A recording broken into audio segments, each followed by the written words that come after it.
How to disable or enable NSFW filter on Reddit. Firstly, open App Store or Google Play Store on your device. Go to the search bar on the top and search for Reddit. Click on Update if you see any update option, or else click on Open. On Reddit, make sure you are logged in to your account. On the top right corner, click on your profile icon. On this slide at the bottom, select the option Settings. Inside Settings, scroll down and go to the section View Options. Under the section View Options, you should see the option Show Mature Content. If this is not turned on, you can simply turn it on.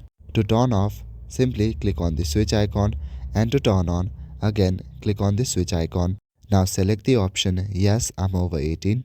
You can also turn on or off the blur image. That's all for today. Thank you.